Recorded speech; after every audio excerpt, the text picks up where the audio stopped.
దేశంలోనే తెలంగాణ రాష్ట్రాన్ని స్పోర్ట్స్లో మొదటి స్థానంగా నిలిపే విధంగా తమ ప్రభుత్వం కృషి చేస్తుందని sports authority of Telangana chairman Shiva Sena Reddy తెలిపారు. కరీంనగర్ జిల్లా కేంద్రంలోని అంబేద్కర్ స్టేడియంలో ఏర్పాటు చేసిన 39వ ఒలింపిక్ డే క్రీడా జ్యోతి రన్నింగ్ పురస్కరించుకొని ఏర్పాటు చేసిన కార్యక్రమానికి ఆయన ముఖ్య అతిథిగా హాజరయ్యారు. Satavahana urban development authority chairman Komatireddy Narender Reddy, Olympic committee రాష్ట్ర బాధ్యులు గసిరెడ్డి జనార్దన్ రెడ్డి, జిల్లా యువజన క్రీడా శాఖ అధికారి శ్రీనివాస్, స్థానిక ఆర్డీఓ మహేశ్వర్లతో కలిసి శివసేనారెడ్డి ఒలింపిక్ క్రీడా జ్యోతిని వెలిగించి జెండాను ఊపి ఒలింపిక్ రన్ను ప్రారంభించారు.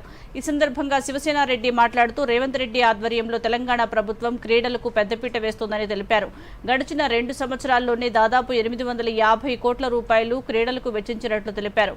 ప్రతి ఒక్కరూ ఆరోగ్య తెలంగాణలో భాగం కావాలని శివసేనారెడ్డి పిలుపునిచ్చారు.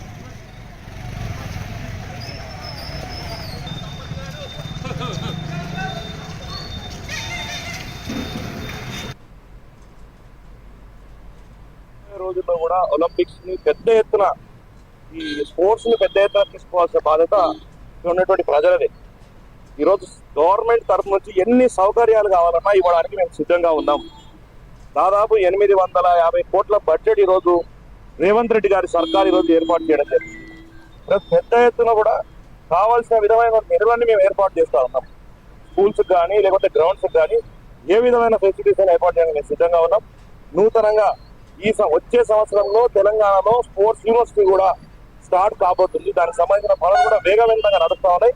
నెక్స్ట్ 2026 అకాడమిక్ ఇయర్ లో తెలంగాణలో స్పోర్ట్స్ యూనివర్సిటీ మొదలు కాబోతుంది. మంచి ప్రోత్సాహాలు, మంచి స్టేడియం, ఇండోర్ స్టేడియం అన్ని కూడా స్పోర్ట్స్ స్కూల్ అన్ని కూడా ఇక్కడ గతంలో శ్రీధర్ బాబు గారు ఉమ్మడి జిల్లా మంత్రిగా ఉన్నప్పుడు ఇక్కడ రాజశేఖర రెడ్డి గారు ముఖ్యమంత్రిగా ఆయనలో స్పోర్ట్స్ అథారిటీ స్పోర్ట్స్ స్కూల్ కూడా తీసుకురావడం జరిగింది. అదేవిధంగా స్టేడియం కూడా అప్పుడే తీసుకురావడం జరిగింది. అదేవిధంగా ఇప్పుడు శ్రీధర్ బాబు గారు, పొన్నం ప్రభాకర్ గారు కావచ్చు, మొన్ననే కరీంనగర్ ఉమ్మడి జిల్లాకు సంబంధించిన లక్ష్మణ్ కుమార్ అందరి సహకారంతో ఈరోజు పెద్ద ఎత్తున కరీంనగర్ సంబంధించిన అభివృద్ధి విషయంలో కావచ్చు, స్పోర్ట్స్ విషయంలో కావచ్చు, మరి అభివృద్ధికి సహకరిస్తున్నటువంటి ప్రాముఖ్య పాత్ర పోషిస్తున్నటువంటి అందరూ